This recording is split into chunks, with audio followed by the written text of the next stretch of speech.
정신건강과 관련된 특강을 요청을 해주셨는데, 보통 이제 정신건강 하면 좀 표현이 좀 딱딱하니까 제가 표현을 바꿔서 마음 건강을 위한 좀 새로운 이해를 위해 한 회복이라는 단어를 좀 사용해 봤습니다. 조금 더 편안하게 이 시간 좀 드시게 안내를 해드리고요.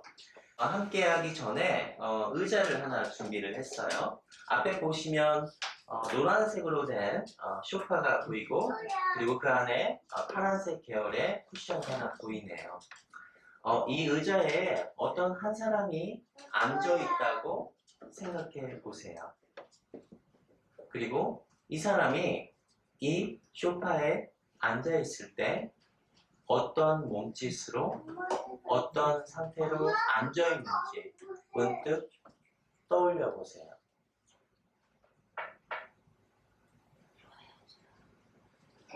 그 사람은 어떤 표정인가요? 그리고 그 표정으로 나를 바라볼 때 나는 어떤 감정, 어떤 생각이 드는지도 문득 떠올려 보세요.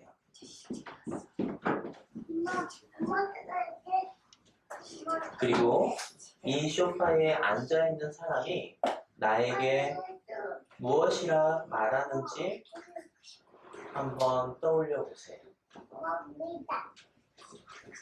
이 사람과의 관계 안에서 내가 어떤 감정을 느꼈고, 그리고 어떤 경험들을 반복적으로 했었는지, 그 경험이 좋은 경험일 수도 있지만 때로는 예상치 못한 상처로 내 안에 남아있다 라고 우리는 생각할 수도 있습니다.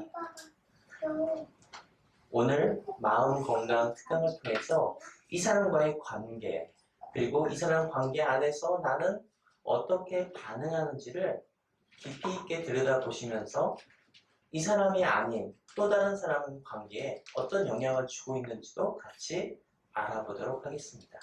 네, 너무 잘하셨고요.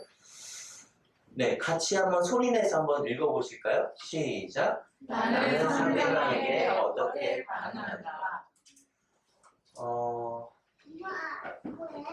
누군가가 나에게 어떤 행동을 합니다. 그리고 나는 그 행동에 대해서 그 자극을 받고 반응하죠. 이것에 대해서 우리는 알고 있어야 합니다. 왜냐하면 우리는 마치 요즘 나오는 자동차처럼 자율주행 자동차처럼 일상을 자율주행을 하거든요. 에너지를 쓰지 않고 관계를 합니다. 그러다 보니 상대방의 말과 행동에 나도 모르게 반응하는 경우가 있어요. 그래서 나는 그 사람과의 관계 안에서 통제할 수 없다. 환경과의 관계 안에서 통제할 수 없다라고 생각하는 경향이 있습니다. 그래서 오늘 이 시간 내가 상대방과의 관계 안에서 어떻게 반응한지를 내가 알아차리게 되면 그거에 대한 통제권은 외부에 있는 것이 아니라 내 안에 있다는 것을 알게 되실 겁니다. 시작하기 전에요, 마음에 대한 이야기를 좀 들려드리고 시작할게요. 아주 쉬운 이야기입니다. 저는 심리학을 전공을 했고요. 심리학에서는 인간의 마음을 과학적으로 연구하는 분야입니다. 심리학을 영어식 표현은 사이코로지라는 표현을 쓰는데요. 여기서 쓰는 사이코는 우리가 오해하고 있는 정신병, 사이코패스 그런 뜻은 아니고요. 이 사이코는 푸시케라는 표현에서 사용한 사이키의 어원으로 마음, 정신, 영혼이라는 뜻입니다. 로지는 말이라는 어원으로 시작해서 학문에 대한 뜻으로 발전이 됐고요. 두 개의 말을 합성한 마음의 학문이라 볼 수 있죠. 그래서 심리학에서는 사람의 마음인 생각, 감정, 행동, 관계, 신체로 그 영역을 나누어서 보았습니다. 그래서 우리가 어떤 생각을 하냐에 따라 내 마음에 영향을 줍니다. 우리가 생각을 하게 되면 그것이 밖으로 나오는 것이 말이라고 해요. 내가 말을 어떻게 하냐에 따라 내 마음에 영향을 줍니다. 너는 참 못생겼어. 네가 할 줄 아는 게 뭐가 있니? 네가 문제야. 라는 이 말 한마디가 내 마음에 영향을 줍니다. 나와의 관계 안에서 정서적으로 중요한 관계, 엄마, 아빠, 또 다른 어떤 중요한 사람이 나에게 어렸을 때부터 중요하게 반복했던 말들이 내 마음에 영향을 줍니다.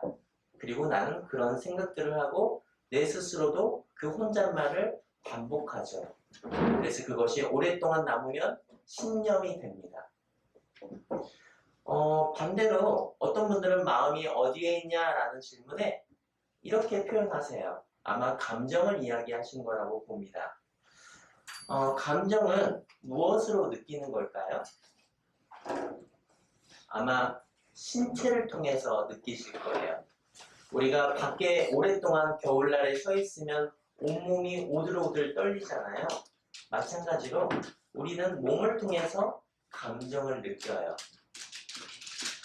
그리고 여기 보시면 생각이나 감정은 눈에 보이나요? 눈에 보이지 않죠. 하지만 그 사람의 행동은 보입니다.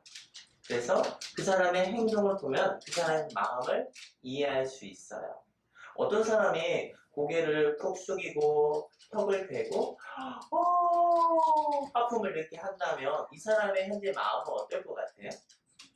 뭔가 졸리고 지루하고 심심함의 어떤 마음의 표현일 수도 있을 거예요.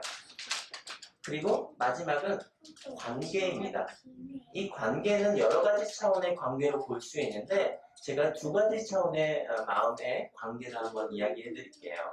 관계는 크게 두 가지 차원으로 볼 수 있습니다. 첫 번째는 나와 나의 관계, 그리고 나와 너의 관계로 볼 수 있습니다.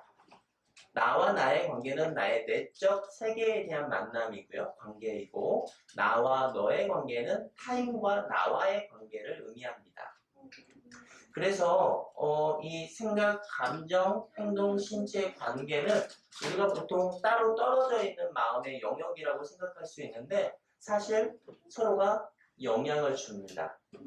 한 예로 한번 들어볼까요? 오랫동안 우리가 함께 했던 사람이 나의 생일날 이렇게 얘기해요. 네 생일날 내가 너한테 꼭 갈게 라고 얘기했어요. 너무 기대도 많이 했고 이번 생일에 어떤 걸 갖고 싶다고도 얘기를 했습니다. 그런데 그날 갑자기 연락도 안 되고 오지도 않고 아무 말 없이 내 생일을 그냥 지나쳐 버렸어요. 그러면 나는 그 사람을 볼 때 어떤 감정이 들까요? 뭔가 서운하고 화가 나고 또 약간 밉기도 하고 그런 감정이 들고 말씀하신 것처럼 어떻게 나한테 그럴 수가 있지? 나는 자기 생일날 그렇게 내가 많이 가서 축하도 해주고 선물도 해줬는데 정말 그 사람은 믿을 수가 없어 라는 생각을 하게 될 거예요. 그리고 그 사람을 생각하면 신체적인 반응은 어떨까요? 아마 심장도 막 뛰고 땀도 나고 잠도 잘 오지 않을 거예요. 그리고 그 사람을 볼 때 행동이 가깝게 가는 행동으로 보일까요? 거리를 두는 행동으로 보일까요? 거리를 두는 행동으로 보일 겁니다. 그리고 그 사람의 관계는 점점점 멀어질 거예요.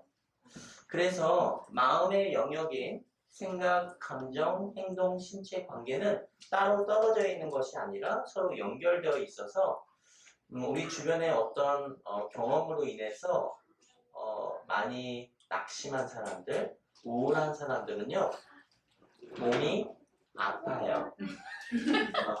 그리고 잠이 안 와요. 음식을 거부해요. 그런데 거꾸로도 할 수 있어요. 말씀하시는 대로 잠을 과도하게 자거나 아니면 음식에 매달리거나 또는 어떤 것에 집착해요. 왜냐하면 본인의 욕구가 좌절됐기 때문에 그 욕구에 대해서 충족시키고자 하는 다른 시도들이 이어집니다. 그래서 마음이 서로가 연결되어 있다라고 보고 있어요. 그래서 우리는 쉽게 표현하면 자극을 받으면 반응합니다. 그런데 오늘 이 시간을 함께 보내시는 우리 회원님들은 지금까지는 나도 모르게 그냥 무의식적으로 반응했다면 오늘 이 특강을 듣고 나시면 조금이나마 의식적으로 내가 그 자극에 반응할 수 있도록 훈련을 함께 하실 예정입니다. 근데 이건 쉬울까요? 어려울까요? 어려워요. 네, 매우 어렵습니다. 아마 안 될 수도 있어요. 하지만 이것에 대해서 머리로 이해하고 가슴으로 느끼고 행동으로 계속 연습하시면 누구나 할 수 있는 방식입니다. 그래서 우리는 어떤 사건을 경험하면 반응합니다. 그 반응은 자연스러운 이치예요. 저는 PTSD, 외상후 스트레스 장애를 경험하신 분들을 간혹 만나왔는데요. 그분들은 사건을 경험했죠. 예를 들자면 어떤 탱크로리 폭발 사건에서 사망하신 분도 계시는데 그 사망한 동료를 안고 그 현장에서 벗어나는 동료들이 이런 PTSD, 외상후 스트레스 장애를 많이 호소하십니다. 그 자극이 나의 몸에 각인된 거예요. 그래서 수많은 자극들이 있죠. 이 조명, 이곳에서 냄새, 그리고 이 바닥의 색깔, 그리고 보였던 어떤 숫자나 글씨들, 그런 자극이 나의 신체에 오랫동안 남아서 그 사건과 관련 없는 중립적인 공간에 가도 비슷한 냄새, 색깔, 글자, 느낌을 주면 그때 공간에서 느꼈던 외상후 어떤 상처들이 떠오릅니다. 그래서 외상후 스트레스 장애를 경험하신 분들은 그 사건에 자동적으로 반응해요. 숨을 못 쉬겠고 음식을 거부하고 그때 죽었던 동료들의 모습들이 자꾸 플래시처럼 보여집니다. 근데 그런 분들은 본인의 잘못이 있을까요? 없을까요? 잘못이 있어서 그런 경험을 하는 걸까요? 아니요. 아니에요. 잘못이 없어요. 근데 본인들은 자꾸 그 사건에 내가 동료를 살리지 못했다는 죄책감에 계속 시달립니다. 다시 한번 말씀드리지만 내가 어떤 사건을 경험했을 때 마음의 반응이 여전히 남아있는 것은 내 잘못이 아니에요. 그것은 마음의 하나의 현상에 불과합니다. 그래서 우리가 그 외부의 사건에서 경험한 것에 대해서 지금은 무의식적으로 계속 반복해서 경험되지만 이제는 이 훈련을 통해서 내가 의식적으로 그 자극에 반응할 수 있게끔 훈련할 필요가 있겠죠. 그래서 의식적으로 반응하자입니다. 그래서 이렇게 우리는 의도치 않게 다양한 삶의 경험들이 이루어지는데요. 내 안에서 일어나는 삶의 여러 가지 경험들이 그것이 좋은 경험이든 나쁜 경험이든 그것이 나와 관련된 함께하는 우리 회원들, 가족들, 정서적으로 중요한 사람들에게 그런 나의 삶의 경험이 계속 전달되면 어떻게 될까요? 그리고 그렇다면 그런 지금의 내 마음의 상태를 어떻게 돌봐야 할까요? 그래서 저는 오늘 제일 처음에 보여드렸던 이 회복이라는 단어를 안내해 드리고자 합니다. 회복은요, 이런 뜻이래요. 원래의 상태로 돌이키거나 원래의 상태를 되찾다 라는 뜻이래요. 그런데 그게 회복이 되지 않고 우리가 상처 안에 머물러 있게 되면 또는 나에게 유익하지 않고 건강하지 않는 반응을 계속 내가 반복하게 되면 중요한 관계 안에서 갈등을 반복할 가능성이 높습니다. 왜냐하면 아까 제가 PTSD, 외상후 스트레스 장애를 경험한 분들의 어떤 이야기를 통해서 들려드렸듯이 아무런 상관없는 중립적인 자극에 나도 모르게 그때의 사건들이 계속 떠올라서 나도 모르게 중요한 사람들, 나와 가깝게 있고 나에게 정말로 정서적으로 지지해주는 사람들에게 불편한 감정을 호소하거나 그리고 일상을 적응하지 못하거나 내 삶의 역할을 하는데 어려움을 호소할 수 있기 때문이죠. 그래서 사람들은 끊임없이 무엇인가를 원하고 있다는 사실을 우리는 알고 있습니다. 아마 오늘 저를 이렇게 초대해 주신 이유도 우리 집단, 우리 회원님들이 분명히 원하는 모습이 있을 거예요. 우리는 분명히 뭔가 원하고 있습니다. 반대로 보면 우리에게 무엇인가 배고픔, 결핍이 남아있다라고도 거꾸로 보면 볼 수 있겠죠.